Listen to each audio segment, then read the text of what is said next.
Welcome back to Modern Homestead, Alaska. It is Friday, August 26th. If you've been following along, we've done a daily vlog throughout this entire month of Every Bit Counts. And here it is, already Friday. It was dumping rain just a few minutes ago. And I have a bunch of outside stuff I have to get to. We're gonna see what kind of prepping for the winter, squirreled away, we can get done today. Join me. Welcome to our vlog. We are the Milnes family. We started building a modern homestead outside of Wasilla, Alaska in the summer of 2021. That's my husband, Aaron. I am Jessica, a stay-at-home wife and mom. Our second son, Caleb, lives here with us, along with our daughter, Cody Ann, and the youngest of our family, Wyatt. We brought our two dogs, Tipper and Daisy, and got a new addition, the Alaska dog, Roberto. All right, I got my broom, and I'm headed to the chicken coop, because on Fridays, if you can still see me, jeez, Jessica, pull it together. On Fridays, I like to do the chicken coop, but I'm going to drop off these two packages of pork loin, and I'm gonna make the kids. White's having friends over, Cody's having friends over. We're gonna have a bunch of kids after the football game tonight.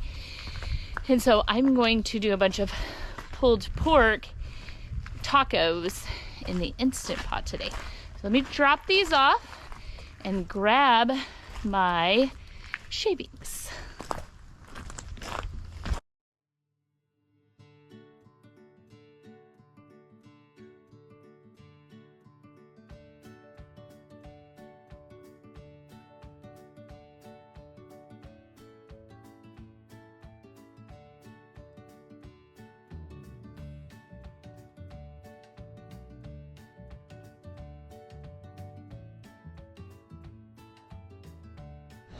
The chickens are so loud, but while I clean, she's using a pole. But Caleb is gonna hang their food and water for me. That is a winter prep actually, because we don't want it in, we're gonna do deeper bedding during the winter time. And we don't want their water in the bedding, getting it wet or spilling or whatever. And then we don't want them getting the shavings in the food, water, freezing, so on. So we're gonna get all of it hung up. That's what Caleb's working on while I finish cleaning the coop.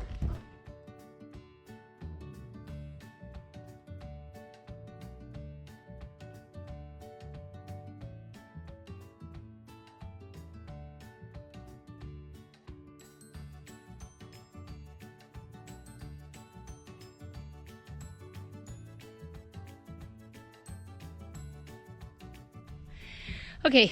I was gonna show some of you because there's a lot of new people around here, and if they don't go back and watch the videos, some of this won't make sense what we've been doing. So we started building this house in like a winter time. We got here, the kids and I, in a dry cabin in July of 2021. The drywall was not done. There was no flooring, there was no kitchen, there was no bathrooms, there was nothing. We had a portalette, and then we stayed at the neighbors, and we lived truly that Alaskan dry cabin life, where you fill up a bucket that you heated on your propane stove with water, and you bathe with a bucket outside, like all that complete craziness. Well, this summer, Aaron, the first thing he built outdoor-wise is actually this chicken coop. And it is massive. It is a 16 by 16 coop, which is an extreme size.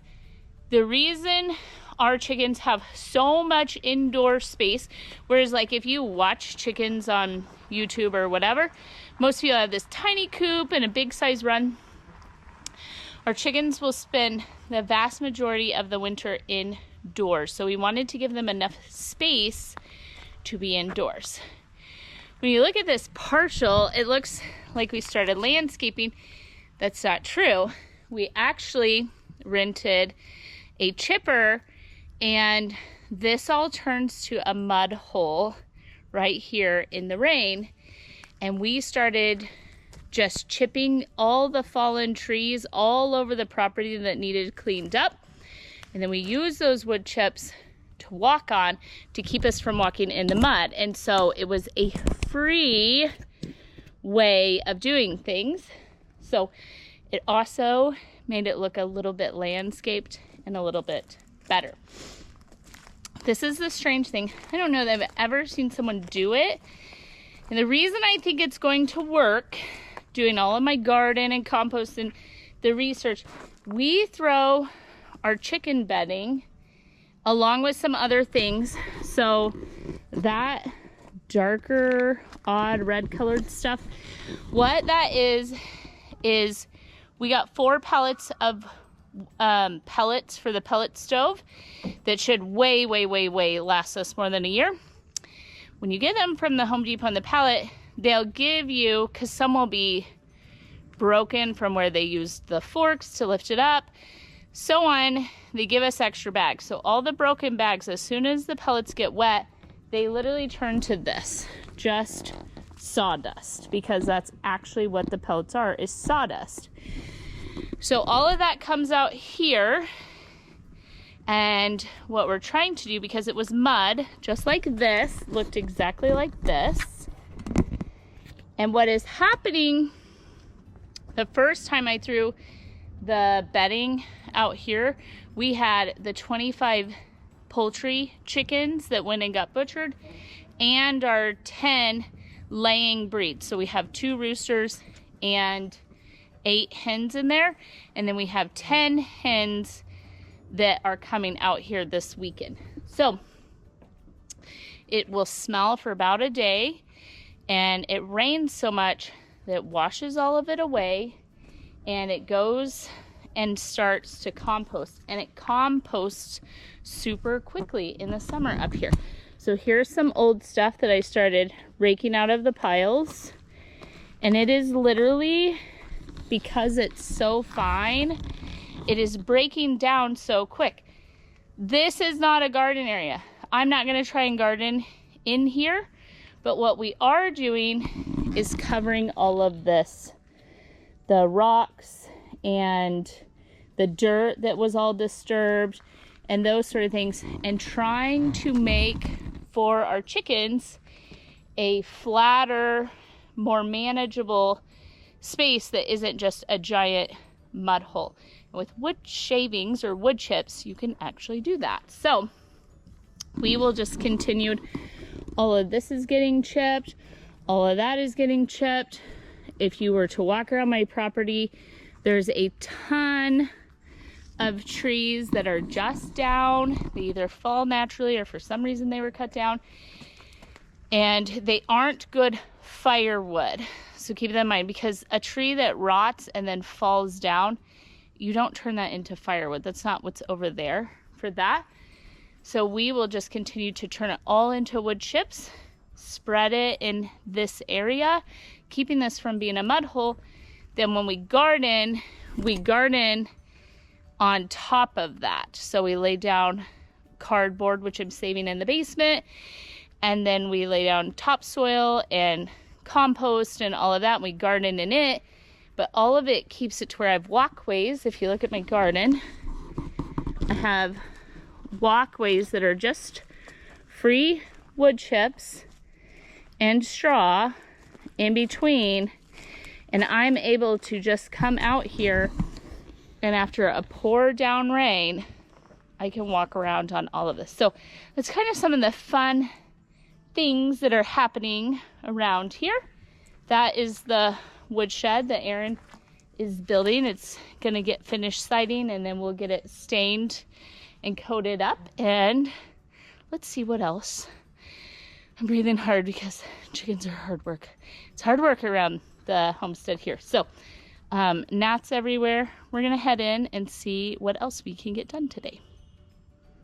Okay, I got my hands and stuff all washed up. I'm inside. We're going to finish the grain things today so that I can just clean the kitchen and get ready for Wyatt and all of his friends to get over here. I need all of my cabinet back so I can get the Instant Pot out here. I do have the pork loin out. an overflow of dishes. I am a wreck, but this is my real life. And doing a daily vlog, I can't always, you know, get it all done and covered up beforehand. So we are gonna look at the grains together. They are super dry. I did come in here last night, because remember this goes like 6-8 hours, something like that. And I moved them around to make sure that they're completely dry. So we're gonna get these out of here and get them into the pantry where I have the grain grinder, and we're gonna grind these grains. All right, let's go.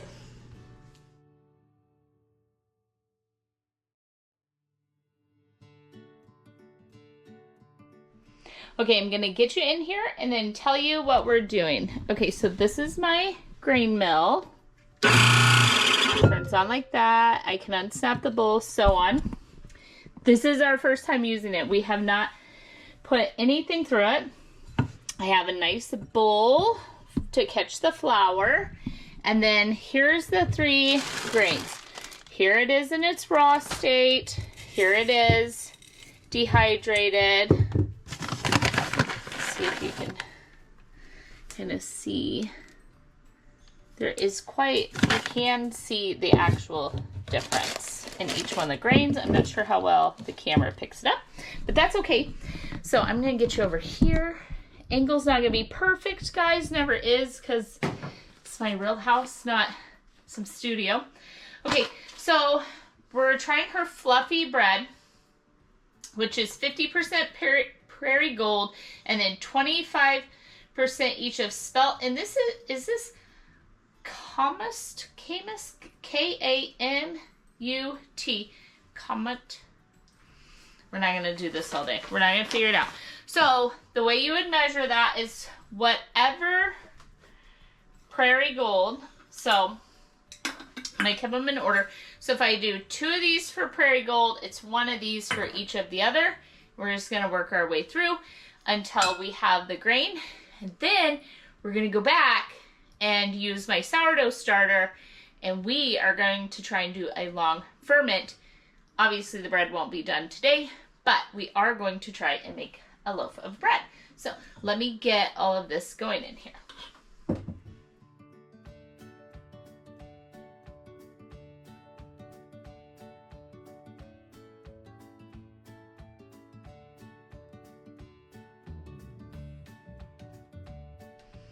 I had forgot, but I went ahead and did it, and you probably saw that.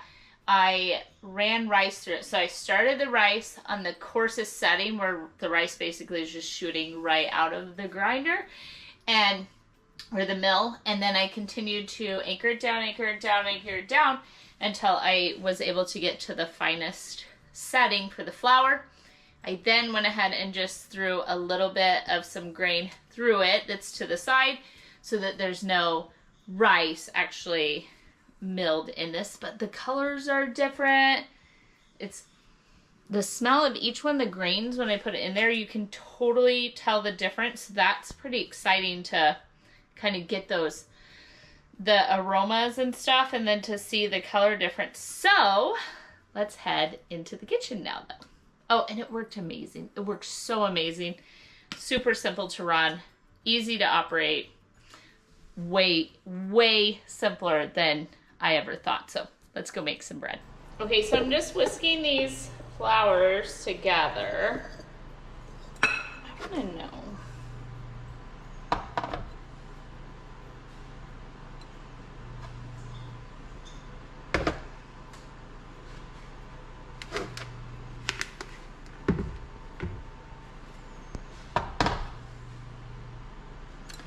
I think I have enough to do 2. We'll find out together. But I'm whisking these flours together the best I can. And then we're gonna use the Bosch.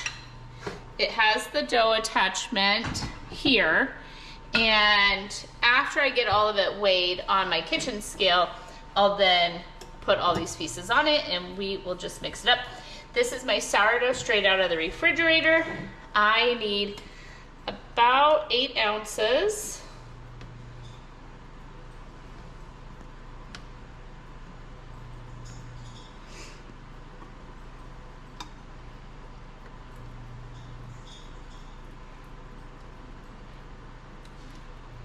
Okay. I'm never that picky with this. And then, as far as the water goes, I need 24 ounces.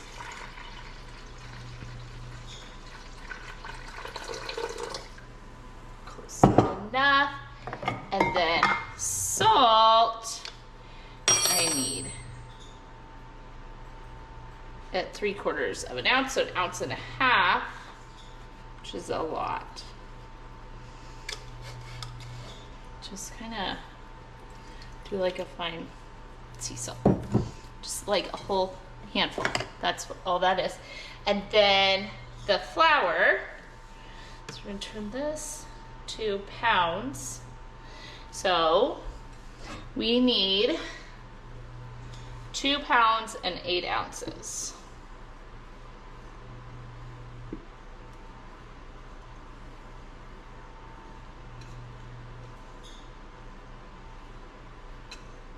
Now, I've never used this flour, so I don't know if we're gonna need like more moisture, less moisture. We're just shy, so I'm gonna run, get some more, make some more flour, mill it up real quick. Okay.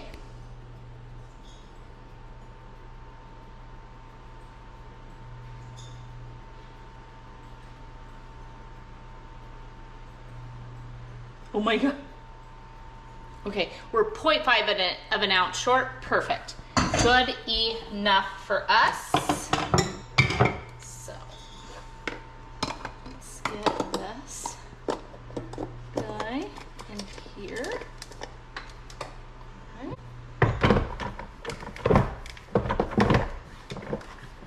Okay.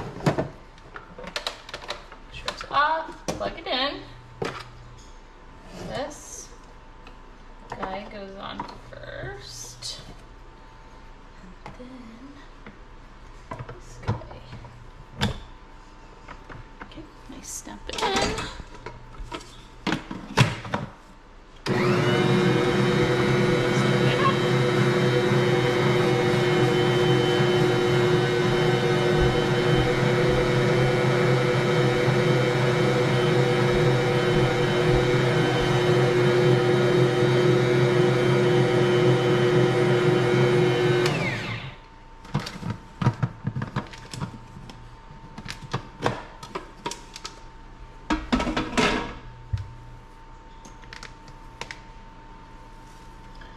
Kind of a wet dough, but that's okay. That's okay. It should absorb the water. This is totally new.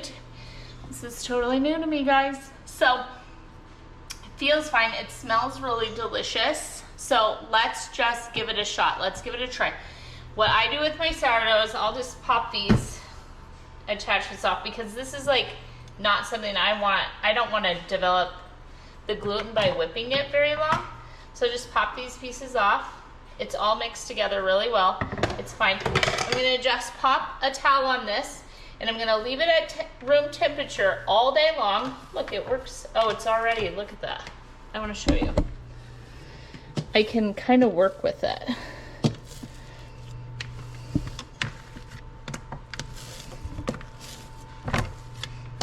See? Okay, but I do a lazy sourdough, so I'm gonna take this. I am going to put it in this bowl.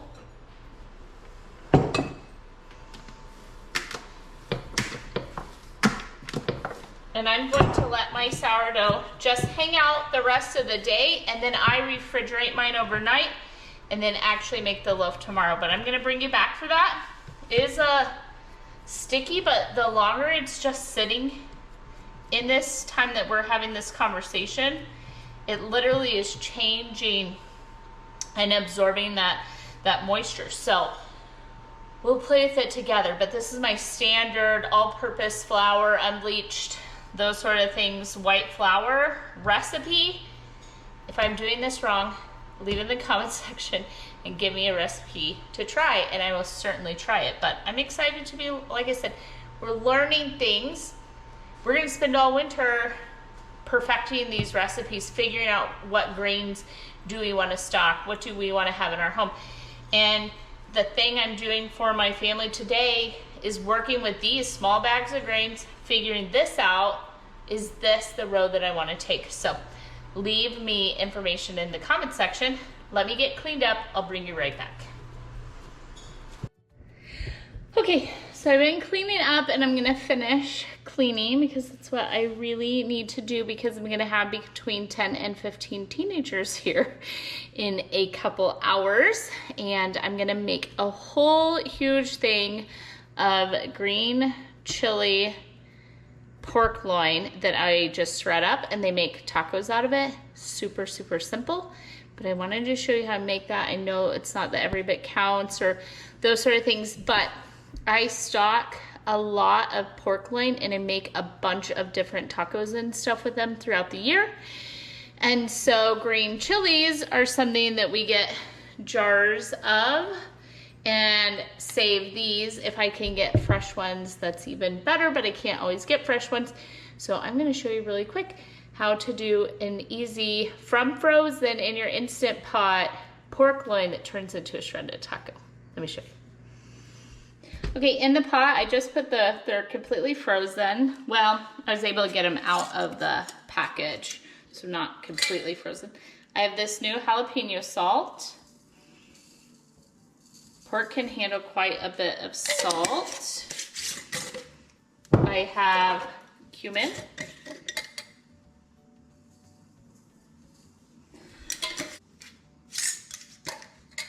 Chili powder. Garlic powder.